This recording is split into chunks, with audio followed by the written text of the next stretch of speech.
프로농구 TV 오신 여러분 환영합니다. 저는 스포츠조선 유동혁. 루키더 바스켓 이동환입니다. 네, 3월 둘째 주 KBL 룸앤 팩트 2부 순서 한번 보도록 하겠습니다. 자, 1부 저희가 최선을 다했는데 잘 보셨는지 모르겠고요. 자, 2부는 역시 댓글부터 소화를 하고 가도록 하겠습니다. 우리 자매품님 오상욱님이 댓글 달아주셨어요. 네, 2021-2022 시즌 끝나고 FA 된 선수 로스터랑 예상 영입팀 혹은 재계약 여부 특집 해주세요. 이것도 저희가 비시즌에 이거 안 하면 이런 거 아닙니까? 그렇죠. 사실 저희가 이걸로 이제 재밌는 소식도 많이 전해드리고 욕도 많이 먹고 예, 사실 그랬거든요 그동안. 이걸로 울고 먹어야 돼요. 아니면 할 게 없어요. 그렇죠, 그렇죠. 사실 또 이번 비시즌이 정말 대어들이 많이 나오는 비시즌이기 때문에 그렇죠. 어떻게 보면은 뭐 선수들은 고민이 많겠지만 저희 입장에서는 대목이다. 그렇죠. 저는 지금 착실히 준비를 하고 있습니다. 아 벌써 준비에 들어가셨나요? 네. 어때요? 이 선수 어때요?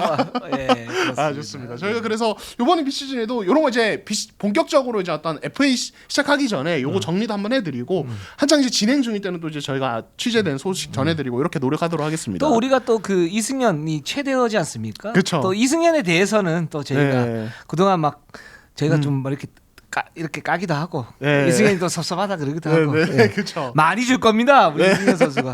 그렇죠. 이승현 선수 부상 좀 빨리 나왔으면 좋겠지만 그렇습니다. 그래서 요거는 뭐 저희가 충분히 최선을 다해서 그렇죠. 하도록 하겠습니다. 좋습니다. 자 그리고 꿈틀스님이 저는 직관은 안 하지만 우크라이나 전쟁 반대는 좀 해주셨으면 좋겠어요. 월드컵도 불발되고 인도적인 입장으로 한번 이렇게 그렇죠. 그 러시아의 우크라이나 침공은 이건 뭐 전 인류적인 문제이기 때문에 당연히 저희는 그런 부분에서는 말을 해야 되는 부분이고 우크라이나 그렇죠. 지지를 하고요. 러시아 이 스키들. 그러니까 이런 스키들. 정말 저는 코로나 이후로 약간 세상을 보는 시각이 바뀌었어요. 예전에는 전쟁이나 어떤 감염병에 대해서 약간 옛날 역사에 있는 이야기라는 생각이 들었는데 코로나 이후로는 이게 우리도 다 경험할 수 있는 일이구나. 그리고 전쟁도 이거 진짜 큰 전쟁 일어나는 거야. 그렇죠. 그래서 사실은 뭐 이제 스포츠도 중요하지만 또 이제 그보다 더 중요한 것들이 또 있지 않습니까? 그래서 그런 부분도 항상 저희가 또 신경을 쓰면서 또 이제 한 번씩 언급도 하고 뭐 이렇게 노력하도록 하겠습니다. 그 뭐 프로 선수들이 극과 공놀이 이렇게 얘기하는 경우들이 있어요. 저도 이제 그렇게 얘기하는 경우가 있는데 이게 어떨 때 통용이 되냐면 이런 경우, 그러니까 전쟁이 일어났을 때는 사실 극과 공놀이가 뭐야. 물론 이제 프로 선수로서 최선을 다해야 되지만 그게 훨씬 더 중요하다는 어떤 강조의 의미를 갖다 담고 있는 거죠. 그렇죠. 그런 부분이라든가 아니면 인종차별 문제라든가 그 전쟁이라든가 이런 부분에 대해서는 저희가 항상 보편적인 인류애를 가지고 그걸 이제 철학에 깔고 얘기를 분명히 해야 된다라고 생각이 듭니다. 저희도 뭐 그런 부분에서는 계속 이렇게 최선을 다해야죠. 네, 좋습니다. 우크라이나 분들은 정말 고생이 많으시겠어요. 너무 힘드실 것 같아. 네, 안전하게 좀 이 사태가 좀 종식이 됐으면 좋겠습니다. 네, 좋습니다. 자, 찐님이 전성현 선수에 대한 어떤 이야기. 또 이제 수비가 좋은 건 아닌데 슛이 미쳤죠. 약간 기복이 있었는데 최근에 하드 캐리 중 좀 미쳤어요. 근데 진짜로 요즘 보면은. 약간 그러니까 전성현이 막 오픈을 막 엄청 많이 만들어서 이런 거보다는 그냥 다 들어가요. 그냥 약간 알고도 못 막는 느낌? 그러니까 저렇게 넣어버리면 수비가 뭘 어떻게 해야 되나라는 생각이 들 정도로 넣어버리니까 그것도 흐름이 굉장히 뭐랄까 미묘하거나 아니면 필요할 때 딱 보니까 저는 어떤 느낌, 야 진짜 스나이퍼 같다. 그렇죠. 이런 느낌이에요. 상대를 진짜 그 심장을 저격하는 어떤 그런 슈팅이에요. 그래서 그리고 이 선수가 솔직히 냉정하게 얘기하면 저는 이제 원툴에 지금은 가깝다라는 생각이 들거든요. 슈팅 하나. 근데 나머지 부분들이 계속적으로 발전을 하고 있어요. 그렇죠. 수비도 사실은 굉장히 지금 좋아지고 있고, 그래서 공수 밸런스도 이 선수가 뭐 수비가 약점이냐 그것도 아니에요. 그렇죠. 근데 여기에 이제 자신의 어떤 최대 강점을 갖다 극대화시키고 있으니까 전상현 선수 보기가 너무 좋습니다. 사실은 이제 근래 KBL의 이런 오프볼 무브 기반의 어떤 정말 수비가 엄청나게 집중 견제를 해도 이렇게 그냥 막 넣어대는 슈터가 몇 있었나라는 생각을 해봤을 때 사실은 이제 되게 드물어졌었잖아요. 근데 이런 선수가 또 나온 것이 사실 어떻게 보면 KBL의 굉장한 좀 축복이다. 팬들에게 굉장히 즐거움도 주고 실제로 어떤 다른 선수들에도 굉장히 좋은 자극제가 될 것 같아요. 이런 슈팅력은 진짜로. 맞아요. 맞아요. 그렇습니다. 전성현 화이팅 하십시오. 네, 좋습니다. 또 전성현 선수가 또 저희 이룡 애청자시거든요. 그렇죠. 언제 한번 또 꼭 또 좋은 성과 거두셔서 저희가 한번 불러보겠습니다.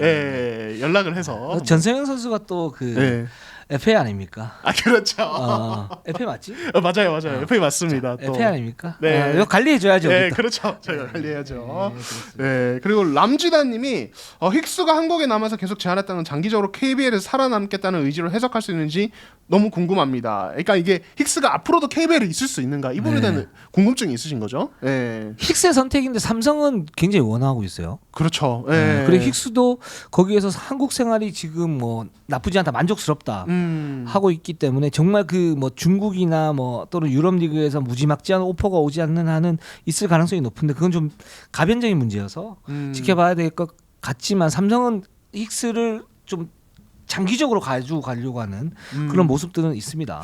그 구단에 대한 신뢰도 있는 것 같아요. 사실은 외국 선수들의 경우에는 부상을 당하면 난 미국으로 돌아가서 내가 아는 의료진 케어를 해서 거기서 재활하겠다 이런 그러니까 계약이 안 끝났는데도 그런 선수도 있거든요. 사실 그렇죠. 외국 선수 중에. 예, 근데 아예 사실 시즌 아웃인데 남아서 재활하고 뭐 좀 지켜보는데 이거는 좀 진짜 신뢰가 강했을 때만 가능한 일인 것 같아요. 그래서 저는 이번에 돌아온 것 자체가 힉스가 삼성과 얼마나 좀 유대관계가 끈끈한지 좀 알 수 있는 부분이 아닌가 이런 생각도 들어요. 맞습니다. 네, 좋습니다. 그리고 YK님이 장판은 수비되는 선수가 없다는 게 너무 크죠. 이정현은 느리고 유현주는 점점점 이렇게 했는데 요거는 KCC 할 때 말씀을 갖다 좀 드렸는데 네, 저희가 자주 말씀드렸는데 근데 제가 사실은 좀 이제 걱정스러운 게 유현준 선수가 좀 심각한 것 같아요. 지금 요즘의 수비력은 그러니까 이게 어떤 선수는 사실 뭐 수비 약점은 있을 수 있는데 어제 뭐 KT 전만 봐도 사실은 스크린 대처가 너무 안 돼서 거의 뭐 이제 허원 선수 정성우 선수에게 약간 일종의 농락을 당하는 그리고 사실 스크린 대처 외에도 가드가 이제 할 수 있는 것들이 많거든요. 로테이션 수비나 그리고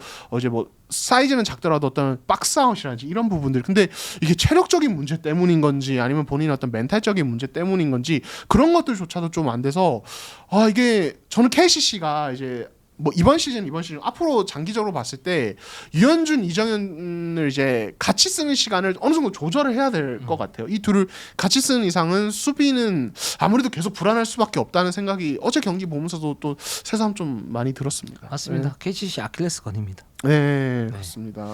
자, 그러면 DB로 한번 일단 첫 번째 팀 DB로 가보도록 하겠습니다. 예, DB 19승 25패 현재 6위고요.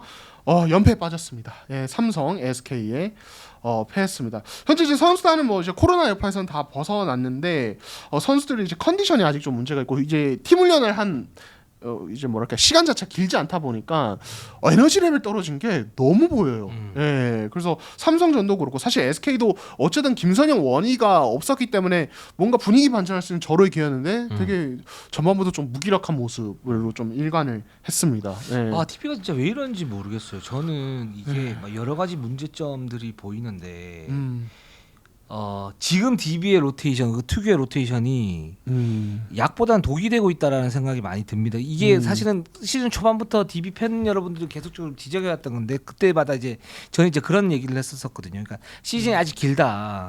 중반부터 딱 메워서 이렇게 가면 나중에 그게 큰 효과가 나올 수 있다. 그걸 DB 이상범 감독이 2, 3년 전부터 3, 4년 전부터 입증을 해왔기 때문에 이번에도 그렇게 간다면은 좋은 결과가 나올 수 있겠다 그랬는데 이제 10게임 남았어요. 그렇죠. 네. 근데 SK전이나 삼성전을 보면 완전히 망가져 있어요. 맞아요. 네.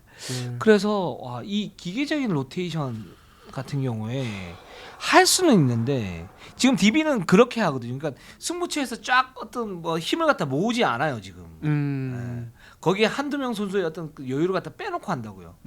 그러다가 이제 4쿼터에 뭐 하는데 그때는 벌써 이제 약간 좀 흐름이나 승기가 살짝 저쪽으로 기운 상태에서 쫓아가기도 힘들고 그렇다고 그 총력전을 벌인다고 해서 그 총력전을 벌이는 선수들 베스트 5였던 조직력이 좋은 것도 아니고 지금 이런 상태란 말이죠. 그러니까 그렇게 본다면 이제 좀 방법을 좀 바꿀 필요도 좀 있지 않을까라는 생각이 들긴 합니다. 그러니까 지금 19승 25패 공동 6인데 여기서 이제 승부를 걸어야 되는 그런 상황이고 또 승부를 걸 수 있는 그런 상황인데 그 좀 이해되는 부분은 뭐 코로나 변수 그리고 부상자가 많았기 때문에 맞출 수 있는 시간이 없었다. 근데 그건 다른 팀도 다 마찬가지거든요. 그렇죠. DB만의 문제는 아니라는 거죠. 맞아요. 근데 상대적으로 떨어진다.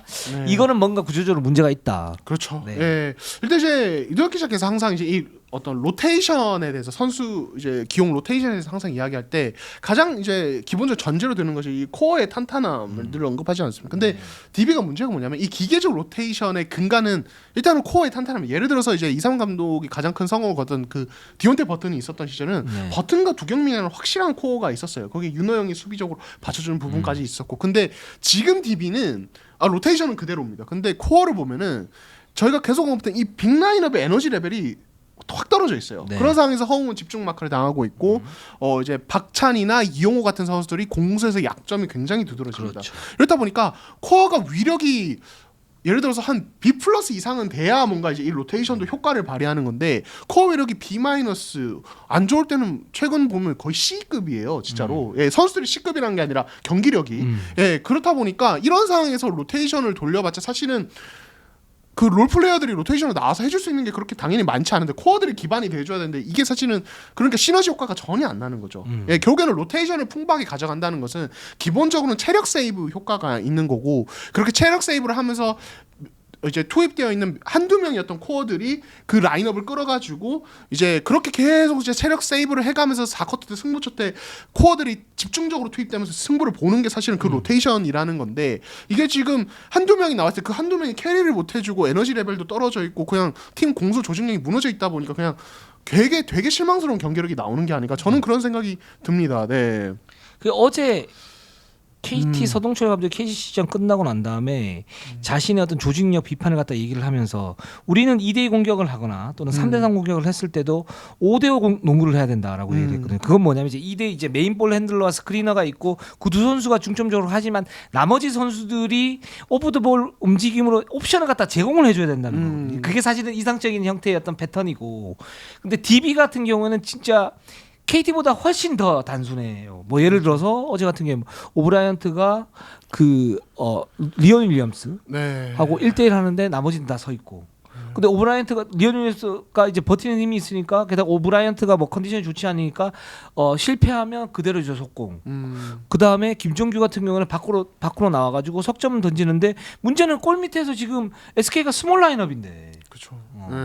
근데 골밑에서 또 공략이 아니라 외곽에서 슛을 던지니까 거기서 흐름을 내주는. 네. 예.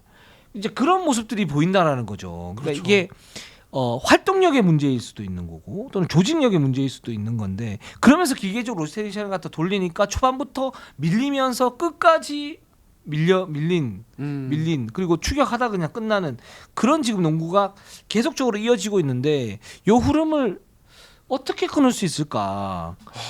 좀 뭐랄까 구조 자체를 좀 바꿔야 될 것 같긴 해요. 그렇죠. 네. 예.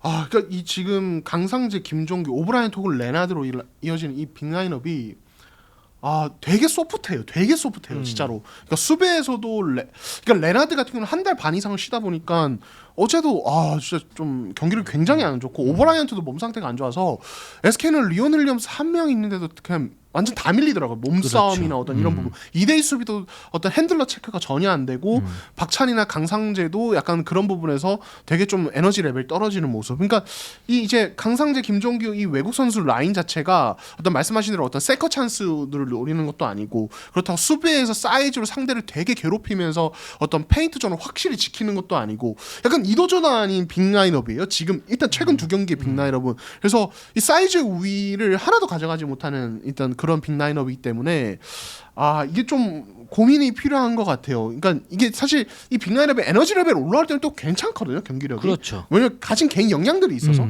근데 이렇게 떨어질 때는 되게 극단적으로 확 내려가서 맞아요. 경기력이 DB가 최근에 이 롤러코스터가 벌써 한 두세 번 탄 것 같아요. 이게 평균이 없어요 지금. 네, 진짜 평균이 없어요. 그래도 오늘 선수단 좀 경기력이 안 좋아도 이 선수들이 가지고 있는 능력으로 한 요 정도는 간다라는 게 보통인데, KGC가 사실 그런 팀이죠, 어느 정도는.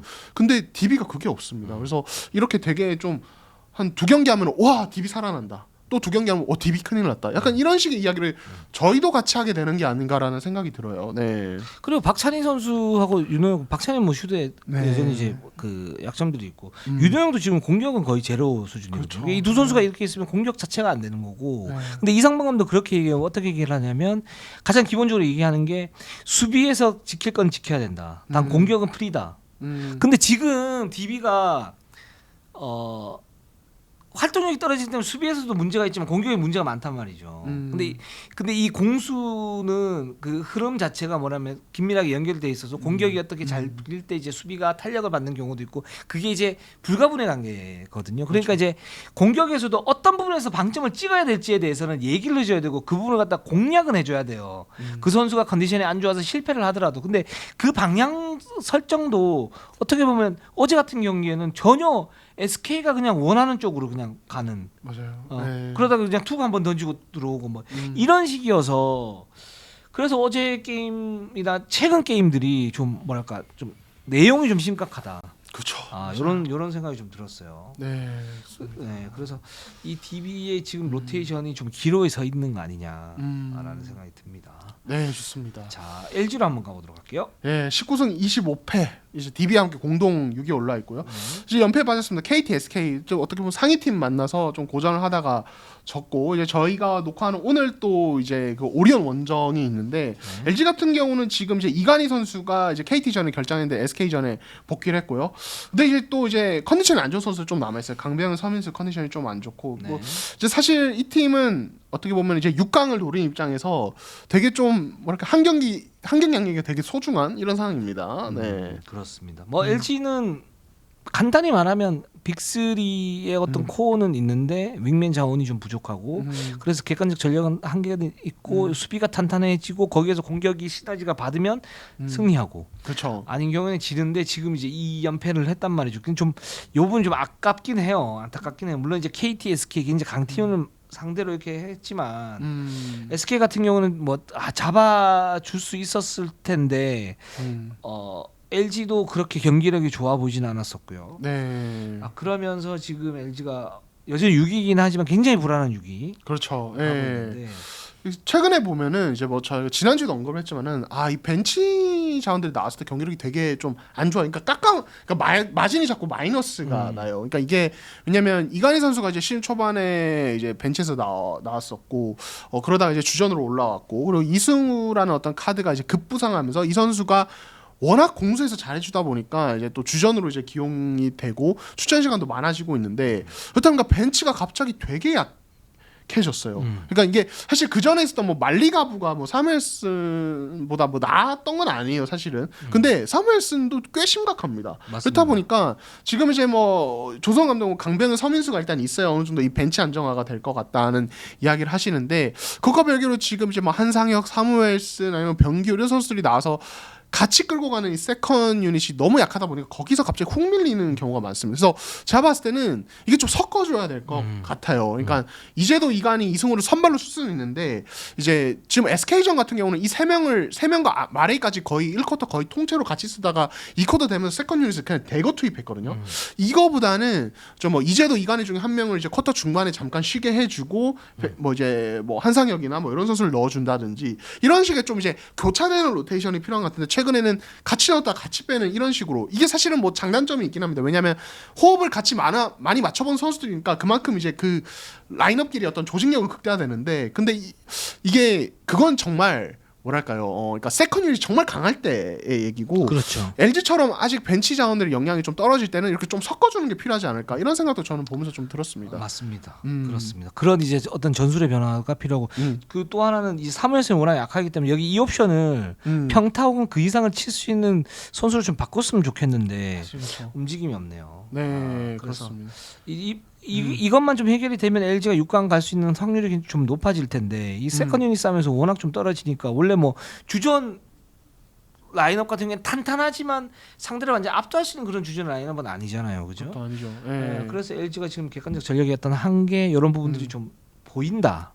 그렇죠. 잘 싸우고 있지만 그 박정현 선수가 그래도 그렇죠. 괜찮습니다. 예, 박정현 선수가 제가 조금 보면서 놀란 것이, 그러니까 저는 이 선수에 대해서 뭐 신장되면 슈팅력 괜찮고 이제 파워도 괜찮고 근데 너무 치명적인 약점이 림 근처에서 순간적으로 볼을 잡았을 때 어떤 마무리 능력, 그러니까 손끝 감각이 떨어지죠. 민첩성이 떨어지고 그리고 수비적으로 역시 아무래도 좀 한계가 있어서 상대가 좀 공간을 넓게 벌렸을 때 이 선수가 수비 커버 범위가 약하고 이런 부분들이 있었는데 그리고 조금 뭔가 공간을 침투해가는 움직임, 빅맨으로서 가져가야 돼요. 왜냐면 사이즈가 좋으니까 그런 것들은 기본적으로 있어야 된단 말이에요. 그런 것도 좀 떨어진다. 그러니까 그런 거 우리나라에서 제일 잘하는 선수가 오세근이거든요. 빈 공간 있으면 툭툭툭 치고 들어가서 되게 쉽게 득점하는데 박정현은 그게 안 된단 말이에요. 근데 최근에 SK전 보면은 그런 순간적인 움직임들이 되게 좋고 이 선수가 어느 정도 슈터치가 있다 보니까 그게 같이 병행이 됐을 때는 꽤 위협적인 공격 옵션이 되더라고요. 그렇죠. 예, 그리고 수비에서도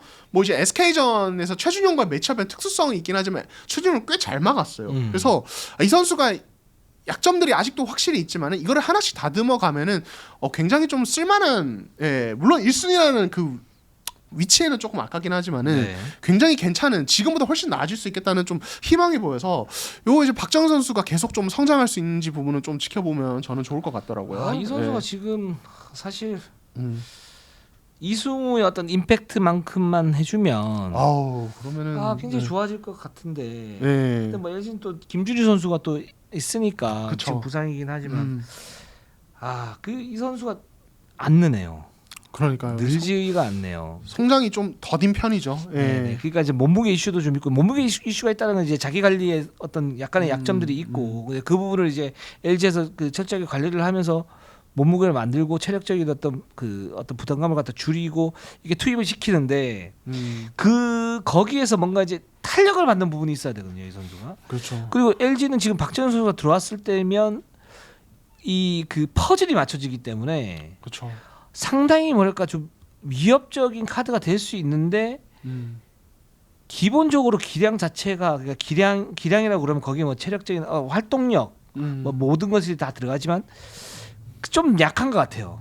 그렇죠. 네, 여전히. 그러니까 폭발을 못 시키는 거고 LG 두문두문밖에 이제 쓸 수 없는 그런 상황이다라는 생각이 들고 아까 말씀하셨던 것처럼 수비 약점이 있는데 그 수비 약점은 사실 공격으로 메우면 되거든요. 아까 말씀하신 것처럼 스트레치가 되고 또 파워가 좋기 때문에 거기에서 툭툭 치면서 넣는 부분들이 있는데 이게 플러스 마진이 좀 안 나오네요. 그렇죠. 근데 박찬호 선수가 지금 상황에서 좀 더 유의미한 역할을 할 수 있을 것 같다. 그런 가능성은 보여줬다. 그렇죠. 이렇게 말씀을 드릴 수 있을 것 같습니다. 네, 좋습니다. 네. 자, 그리고 한국가스공사. 네, 가스로 한번 가보도록 할게요. 18승 24패 현재 8위고요. 일단 이 팀은 지난주에 경기를 치르지 않았습니다. 이제 구단 내 이제 확진자가 좀 다수 발생을 하면서 두 경기 다 연기가 됐고요. 사실 이제 저희가 지난주 전에 드렸다시피 사실 그 대표팀 시기 때는 오히려 확진자가 가장 없는. 그래서 그 얘기도 했었죠. 오히려 그래서 좀 불안하다. 그렇죠. 예, 근데 또 이제 가스공사가 코로나 청정 지역이었다. 예, 정말. 예. 가스 하면서. 그렇죠. 예. 그리고 그래서 걸린 선수조차도 동행을 안 하는 선수들이어서 그래도 뭐 다행이네 싶었는데 이게 확 퍼졌어요. 예. 근데 또 지금 시점이 그나마 또 다행인 것 같기도 하고 한편으로는 맞아요. 이제 걸리는 걸 좀 피할 수가 없다면은 지금 시점이 좀 다행인 것 같기도 하고 지금 대부분 선수들이 확진 판정을 받았고 다 자가 격리 중이고 이제 다음 일정이 11일 SK전인데 요거는 이제 격리 풀리는 타이밍을 고려했을 때는 정상 진행이 좀 가능할 것 같다 이렇게 얘기를 하고 있습니다. 네.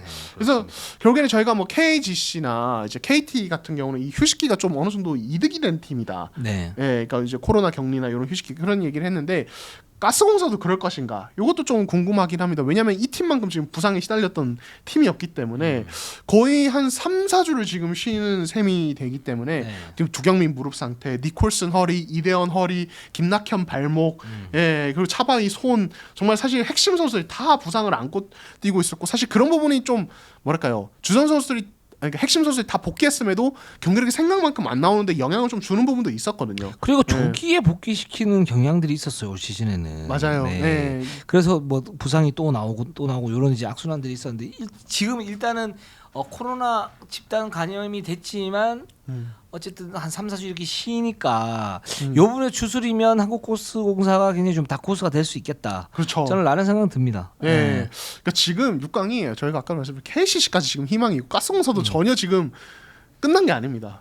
그리고 아주 재밌어요. 그리고 삼성도 지금 보면 나쁘지 않으니까. 그렇죠. 그러니까 이제 삼성이 또 이제 막 뜬금없이 또 잡아주고 그렇죠. 6강 경쟁팀들이 이렇게 되면서 이거 정말 완전 엎치락 뒤치락. 그리고 이따 얘기했지만 오리온이 지금 굉장히 불안하기 때문에 정말 이게 참 변수가 너무 많고 정말 예측이 하나도 안 되는 진짜 6강 경쟁인 것 같습니다. 이번에는. 네. 그렇습니다. 뭐 지난주에 저희가 이제 한국가스공사에 대해서는 뭐 두경민, 니콜슨의 어떤 불화설 이런 부분을 잘 이렇게 봉합을 시켜야 된다. 물론 그런 작업을 분명히 하고 있을 거고, 근데 코트에서 그게 이제 봉합을 넘어서 어떤 시너지가 나오느냐 이게 굉장히 좀 중요하고 또 정용군의 어떤 그 변수 니콜슨의 수비가 좋지 않기 때문에 포워드 진이 어떻게 막느냐 이거 굉장히 중요하다 그랬는데 이 문제를 갖다가 다 잡아가지고 풀어줘야 돼요. 그렇죠. 지금 이 휴식기 동안에 맞아요. 부상을 회복하면서 예.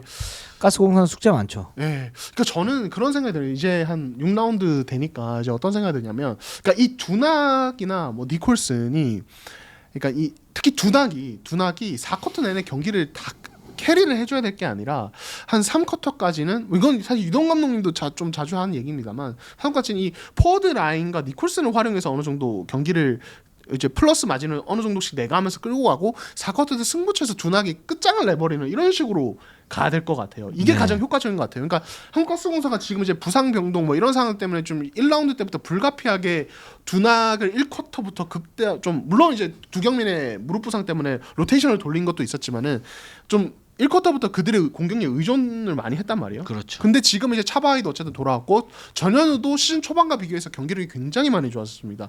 여기에 이제 신승민이 적응을 하고 있고 이대원도 있기 때문에 요 포워드 라인이 공수에서 어느 정도로 받쳐주느냐 이게 핵심인 것 같아요. 저는 그래서 뭔가 칼은 이제 두경민, 김낙현, 이제 니콜슨인데 이 칼을 쓰는 팔은 이 2두와 3두는 네. 포워드다. 네. 예, 여기 요쪽의 근육이 중요하다. 그래서 포워드 라인이 정말 중요한 것 같아요. 남은 기간에도 이들이 어느 정도 공수 경기를 보여주냐에 따라서 이 칼을 제대로 쓰느냐, 아니면은 이렇게 되느냐. 예, 여기 이렇게 간다고 봅니다. 예, 저 노력하고 있어요. 네. 예, 노력하고 있어요. 차바두, 전현두, 예, 그렇죠. 이대두, 이대두, 신승두, 신승두, 두두두 예, 라인이 그렇죠. 예. 어느 정도 경쟁력이 좀 있어야 될 것 같다라는 생각이 듭니다. 네, 좋습니다. 자, 오리온으로 한번 가보도록 하겠습니다. 예, 오리온 20승 22패 5위인데요. 휴식기 전에 4경기에서 3승 챙기면서 진짜 6강 다 왔다. 약간 이런 느낌이 있었는데 지금 이승현 선수 부상 그리고 코로나 휴식기 여파로 인해서 바로 연패에 빠졌습니다. 네, 그리고 지금 문제가 이승현 선수 부상이 2, 3주 네. 부상이니까 지금 6라운드 거의 끝날 때쯤 돌아오지 않을까 이런 상황인데, 지금 이 선수가 가진 비중과 역량을 생각하면은 이거 되게 큰 데미지인 것 같아요. 네. 그 종아리 비복근이죠. 네. 2, 3주 정도 걸리는데 좀 더 일찍 올 것 같긴 해요. 통뼈거든. 네. 그래서. 워낙 네. 또 의지도 강한 선수다 보니까 좀 더 일찍 올 것 같긴 한데 그때 이승현 선수가 사실 있었을 때도 오리온이 이제 경기력 자체가 좀 불안했고 그래서 지금 20승 22패 5할이 안 되는 승률에서 5위잖아요. 불안한 5위. 네. 근데 여기에서 이승현 선수가 없다라는 것은 오리온이 그만큼 연패를 탈 수 있는 가능성은 있다. 그렇죠. 네. 그랬을 경우에 돌이킬 수 없는 그런 상황이 될 수도 있는데 이것만은 좀 막아야 되지 않나. 근데 사실 이승현 선수가 없었을 때 이대성이나 이정현이 만만한 백코트는 아니고 지금 전 좋은 게 뭐냐면 머피 할로웨이는 평타 거기에 플러스 알파가 있거든요. 이 선수는. 맞아요. 그리고 지금 메이스가 우려했던 거 치고는 경기력이 나쁘지 않아요. 그러니까 이 두 선수가 로테이션을 갖다 돌렸을 때 꼬미드에서의 어떤 코어는 가지고 있다. 이승현이 빠졌기 때문에 그 빈자리가 있긴 하지만 이 선수들로 어떻게 버틸 수 있는, 비벼볼 수 있는 그런 틀은 있다라는 생각이 들고 거기에 이대성, 이정현이다. 그러면 제가 볼 때는 KCC처럼 스몰 라인업을 돌리면 그러니까 박진철을 아마 이제 그 기용을 하는데 그 선수의 어떤 기용도 해야 되지만 그 선수의 기용을 하면서 뭔가 이제 하는 것보다는 박진철 선수는 요소 그러니까 아주 그 특수한 어떤 매치업에서 수비로 넣고 나머지를 좀 스몰 라인업으로 돌리면 오히려 좀 더 나올 수 있지 않을까. 오리온이 좀 돌파구를 마련할 수 있지 않을까. 이건 버티는 게 목적이니까요. 그렇죠. 5할 네. 정도면 되니까. 네. 그리고 이승현 선수 들어왔을 때 이제 뭐 한 두세 게임 만약에 남는다 뭐 이러면 그렇죠. 그때 이제 이기고 딱 들어가면 되니까 그렇게 하는 전략이 좀 좋지 않을까라는 생각이 듭니다. 네, 그렇죠. 그러니까 최현민 이제 4번으로 뛸 수 있으니까 최현민을 4번으로 쓰고 이대성, 이정현을 선발로 쓰고 이제 3번에 이제 로테이션을 돌리되 한 번씩 필요할 때 이제 좀 과감하게 3가드도 써보고 박진철도 투입하고 이런 식으로 로테이션을 가면 되는데, 근데 이제 이 시점에서 또 이제 오리온이 조금 약간 걱정되는 것이, 그러니까 이거는 지난 플레이오프 때도 마찬가지. 그때도 이제 전자랜드 당시 전자랜드와 붙었을 때 이승현이 결장을 하니까 여지없이 무너졌었던 그렇죠. 그런 기억이 있고, 그러니까 저희가 그런 얘기를 했잖아요. 이승현, 이대성의 어떤 출전 시간 이슈에 대해서 어떤 플랜들이 있어야 된다. 그리고 이게 사실 근데 그런 플랜 없이 그냥 이제 어떤 출전 시간을 그냥 길게만 계속 가지고 오다 보니까 이게 저는 되게 아쉬워요. 뭐냐면 이런 상황이 없을 거라고 장담할 수 있는 게 아니었거든요. 그렇죠. 이승현이 많은 시간 뛰고 있었고 언제든 다칠 수 있었고 체력 과부하가 언제든 걸릴 수 있었어요. 그러면 사실 저는 이런 장기 레이스에서는 이승현이 없을 때 어떤 라인업 활용이나 플랜들이 어느 정도 마련이 되어 있었다고 봐요. 예를 들어서 SK 전희철 감독 같은 경우는 처음에 김선영 리온 빠졌을 때 혹은 그리고 이번에 김선영 이제 원이 빠졌을 때 어떤 얘기를 하냐면 이런 핵심 선수들 부상은 시즌 중반에든 언제든 일어날 수 있었기 때문에 그 부분에서 미리 비시즌에 다 선수들과 훈련을 해서 맞춰놨다. 그래서 크게 걱정하지 않는다. 자신감을 갖고 실제로 다 이겼거든요. 근데 이게 제가 뭐 이제 굳이 비교를 하는 것은 오리온 같은 경우는 그런 게 안 보이기 때문이에요. 이승현이 그러니까 이미 이제 한창 시즌이 진행이 됐는데 그 동안에 이승현이 없을 때 어떤 로테이션, 이승현이 없을 때 이 어떤 공수에서 가장 좋은 라인은 뭔가 이런 거에 대한 어떤 테스트나 어떤 이제 플랜 마련이 전혀 안 되어 있는 상태에서 이승현이 나갔기 때문에 지금은 어떻게 보면은 디테일한 플랜이 있는 게 아니라 얘들아 힘내줘. 약간 이렇게 그냥 정신적인 구호밖에 외칠 수 없는 상황인 것 같아요. 그래서 유독 기자가 말씀하신 그런 스몰 라인업 운영 방안이나 이런 디테일한 것들이 있는데 이걸 왜 지금에서야 구해야 되느냐 이런 것들이 저는 좀 아쉬워요. 진작에 맞아요. 좀 마련을 할 수 있었을 텐데 이승현의 출전 시간을 조절해 주면서 왜냐면 오리온이 또 그 정도의 역량이 되는 선수들이 있으니까 맞아요. 강한 그러니까 오리온이 진짜 말씀하신 대로 되게 객관적 전력이 한 평균 이하인 팀이면은 좀 의존도를 높일 수밖에 없죠. 어떻게든 그렇죠. 승수를 쌓아야 되는. 근데 오리온은 아니잖아요. 이정현, 이대성, 한호빈, 이승현이 있는 팀이 이 선수를 로테이션 돌리면서 지금쯤은 이런 어떤 핵심 선수의 갑작스러운 공백에 대한 플랜이 어느 정도는 준비가 되어 있을 수도 충분히 있었는데 안 됐다는 게 그러니까 약간 공부 잘하는 아이가 약간 뭐랄까 자습 안 하고 있다가 갑자기 수능 앞두고 자습하는 느낌이랄까요. 예, 제가 오리온에 대해서 좀 약간 좀 신나는 얘기인데 저는 좀 아쉬워요. 진작 좀 준비해 놓으면 좋았을 텐데. 예. 그렇죠. 그러니까 이제 네. 공백을 사실은 이제 메울 수 있는 게 플랜 B고 그런 플랜 B나 플랜 C를 시즌 중에는 당연히 가지고 가야 되는데 그런 것들이 이제 안 보였었어요. 오리온은 네. 말씀하신 대로. 왜냐하면 주전 의존도가 굉장히 심했었고 뭐 한두 선수가 이렇게 빠졌을 때 사실은 근본이 없는 농구를 하니까 그렇죠. 기본적으로. 네. 그러면서 객관적 전력에 따라서 이길 때 있고 질 때 있는데 승부처에서는 또 체력 떨어지니까 또 패하고 뭐 이런 경우들이 많아가지고 야 이거 오리온이 이승현이 없는 게 생각보다 클 수가 있다라는 생각은 듭니다. 예, 네. 맞는 말씀이시고 그래서 네. 그 부분이 좀 아쉬워. 근데 지금부터 하면 좀 늦긴 해요 지금. 그렇죠. 예, 네. 이 구조를 바꾼다는 것 자체가 사실은 그렇게 간단한 일은 아니기 때문에 근데 그나마 지금 현 시점에서 할 수 있는 거는 저는 이제 그 부분이라고 보는데 문제는 그걸 할 거냐는 거죠 또. 그렇죠. 네. 예. 못할 수도 있다. 그렇죠. 예. 오리온이 잘 좀 타결을 했으면 좋겠는데 이거 한번 저희가 지켜보죠. 다음 주에 아마 이 부분에서 더 얘기를 할 수 있을 것 같아요. 그렇습니다. 예. 그 오리온의 플랜 B가 어떻게 나오느냐, 클래식하게 나오느냐, 스몰 라인으로 나오느냐, 아니면 아예 못 나오느냐, 네. 또는 새로운 어떤 그 묘수가 나오느냐, 그렇죠. 이런 부분을 갖다 좀 지켜보면 좋을 것 같아요. 이승현 선수 공백을 어떻게 최소화하느냐, 이게 핵심입니다. 네, 좋습니다. 자, 그리고 오리온 쪽에서 어떤 그게 하나 있어요. 이거 루머 수준인데 제가 봐도 이게 성사 가능성은 높지 않은데 오리온의 어떤 매각 소식. 예, 그러니까 이 그 루머로 지금 돌고 있는데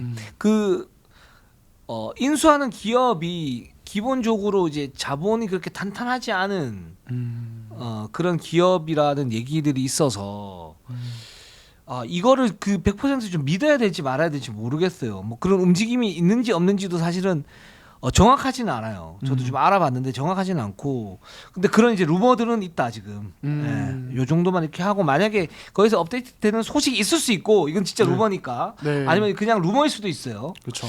근데 그런 얘기들이 좀 돌고 있다. 만약에 좀 더 구체화되면 또 업데이트를 해서 말씀을 갖다 좀 드릴게요. 네, 좋습니다. 자, 현대모비스로 한번 가보도록 할게요. 예, 현대모비스 27승 19패 현재 3위고요. KCC전에서 패했는데 삼성을 잡으면서 바로 또 이제 승리를 챙겼고 이제 장재현 선수가 이제 자가격리가 해제됐는데 이제 이 두 경기 다 결장을 했습니다. 사실은 네. 컨디션이 뭐 정상이 아닌 상황이죠. 그리고 네. 함지훈 선수 비롯해서 몇몇 선수들이 뭐 이제 미각 상실이라든지 뭐 기침 이렇게 해서 좀 후유증이 조금 있는 상태고 유작 감독이 어제 이제 그런 얘기를 하시더라고요. 이제 남은 일정은 이게 승수 쌓는 것도 뭐 중요는 하지만은 이게 네. 부상 없이 가야 되는데 왜냐하면 훈련을 못 하고 지금 경기를 많이 해야 되는 상황이기 때문에 네. 이게 되게 중요해요. 왜냐하면 또 현대모비스는 플레이오프를 보는 팀이지 않습니까? 그렇죠. 그래서 이렇게 좀 이야기를 했습니다. 네. 네, 그렇습니다. 그래서 KCC 저는 사실은 경기력이 좋지는 않았고요. 코로나 뭐 여파라고 그러는데 맞는 것 같고. 네. 그리고 KCC가 흐름이 그 상태에서 굉장히 좋았었고 또 구조적으로는 현대모비스가 2대2 수비가 좀 뭐랄까 이정현한테 많이 당해요. 네. 이제 그런 이제 매치업 상성도 좀 있었다. 그래서 이제 92대 70으로 패했는데 삼성전 접전 끝에 승리 갖다 거뒀지만 2% 살짝 부족했고 대신에 여전히 이제 그 로테이션 폭이나 아니면 그 가용할 수 있는 그리고 힘은 있다. 그렇죠. 이렇게 말씀드릴 수 있을 것 같은데 삼성전에서 굉장히 그 묘한 장면이 하나 나왔습니다. 그렇죠. 이거는 좀 체크를 좀 해야 될 것 같아요. 그렇죠. 특히 4쿼터에 이제 이우석을 원가드로 196 이우석을 네. 그리고 박지훈, 김국찬, 함지훈 외국 선수로 라인업 구성해서 운영을 했고 이게 사실은 이제 의도가 있었어요. 왜냐하면 이현민이 경기 중에 좀 부상을 당한 부분이 있었고 네. 또 그리고 김동준이 이 김실에 대한 수비가 안 돼. 김실에가 이제 노골적으로 공략을 하는 상황. 서명진의 경기력이 또 안 좋았어요. 이렇다 보니까 유작 감독이 이우석을 원가드로 쓰고 박지훈을 김실에게 붙이는 이런 식의 라인업 활용했는데 이게 결국에는 승리로 연결이 됐습니다. 전 전주에서 그 네이버를 보는데 되게 흥미롭게 봤어요. 네. 이우석이 과연 메인볼 핸들링을 할 수 있을까? 그렇죠. 하더라고요. 근데 이우석은 정말 되게 재능이 진짜 다양한 것 같아요. 그러니까 사실은 196cm 우리나라 그러니까 196cm 장신 포워드들이나 가드들을 봤을 때 그런 이제 신장 가진 선수가 오른반 그리고 이제 넘어와서 어떤 첫 패스 뿌리는 거, 요 2대2 게임 이런 것까지 다 깔끔하게 해내는 선수가 잘 없거든요. 솔직히. 예, 그러니까 뭐 이제 드리블이 좀 된다. 뭐 이런 정도까지는 다 있는데 이우석처럼 그걸 다 안정적으로 해내는 선수가 없는데 이번엔 되게 인상적이었습니다. 되게 깔끔하더라고요. 그렇습니다. 예. 그래서 예전에 유작 감독이 이제 국가대표 있을 때 최준용 선수를 인도네시아전인가 그때 이제 메인볼 핸들러 포인트 가드 역할을 갖다 맡기면서 뭔가 실험을 했었는데. 그 생각도 좀 났었었고요. 그리고 실제적으로 뭐 이우석 선수가 이게 사실 임시 방편이긴 하지만 요런 그 포메이션을 한 짧게는 플레이오프 때 쓸 수도 있겠다. 그렇죠. 이런 생각 들었어요. 왜냐하면 이게 공격이 만약에 이제 압박이 굉장히 강하거나 이런 팀들을 만나면 아마 이 이우석의 어떤 오른반이나 이런 부분들이 좀 불안한 부분들이 생길 수 있는데 그렇지 않은 팀들 같은 경우는 오히려 수비에서는 이 장신 라인업을 했을 때 굉장히 좀 좋아질 수가 있어요. 이 빅 라인업이 왜 좋아지냐면 이우석이나 김국찬이나 박지훈이 전체적으로 이제 스피드가 느린 선수들은 아니잖아요. 그러니까 외곽 수비가 되고 또 빠른 가드들이 있을 때 그냥 스위치를 해버리면 상대 2대2 공격을 무력화시킬 수 있는 뭐 가장 좋은 방법, 간단하면서 좋은 방법이 될 수 있거든요. 맞아요. 예. 그렇기 때문에 그래서 이제 삼성이 사실은 거기에서 좀 많이 좀 당한 건데 요거 굉장히 좀 뭐랄까 괜찮았어요. 그렇죠. 여기에 최진수가 뭐 들어가거나 해가지고 또 바뀌어질 수도 있고요. 맞아요. 그러니까 멤버가 바뀌어질 수도 있고 그러면 수비에서는 나쁘지 않겠다. 그렇죠. 라는 생각이 네. 들었습니다. 예. 예, 저도 말씀하신 그 단순한 스위치로 이제 상대를 막을 수 있다는 부분 이게 되게 좀 좋은 것 같아요. 이제 말씀하신 대로 최진수가 들어왔을 경우에도 어떤 그런 부분에서 그러니까 함준은 최진수 왔을 때는 스피드를 극대화하면서 오히려 이제 올 스위치 수비로 가는 것도 그렇죠. 가능하고 이제 사실 뭐 현대모비스가 스위치를 많이 하는 팀은 아니긴 합니다. 왜냐하면 이 팀의 특성은 함준, 장재성의 빅맨이 있기 때문에 스위치보다는 이제 드랍백하고 뒤에서 이제 파이스로 따라가는 걸 좀 많이 하는 편이긴 한데 그렇죠. 그래도 이제 단기전에서는 그런 기습적인 어떤 수비 방법 변화가 상대를 완전히 당황시키게 만들 수 있고 그게 한 게임 가져오면은 대성공이거든요. 그러니까 이런 이용이 가능하다 이런 생각 들긴 합니다. 그 주전 라인업의 높이를 갖다 올리는 이유 중에 하나죠. 예전에 그 한국이 중국한테 맨날 패할 때 사실 중국이 그때 뭐 농구를 잘하냐? 농구 그렇게 잘 못해요. 어떨 때 보면 좀 동네 농구처럼 하는데 일단 커요. 그렇죠. 그리고 크고 빨라요. 네. 그러니까 스위치를 해버리면 한국이 예전에는 뭐 예를 들어서 패턴이 해가지고 뭔가 찬스가 나는데 그 찬스가 안 나요. 그러면서 이제 뒤지고 중국은 대신에 미드레인지 쪽에서 미스매치 공략해가지고 슛을 넣고 안 되면 공략 리바운드 잡아서 풋백하고 이제 이걸로 차이가 벌어졌던 거고 이제 그게 단순하면서도 굉장히 좀 위력적인데 그런 이제 현대모비스의 어떤 초장신 라인업이다. 그리고 그렇죠. 여기에 디테일이 가미가 되면 조금 더 위력을 갖다 발휘할 수 있겠구나라는 생각이 들고.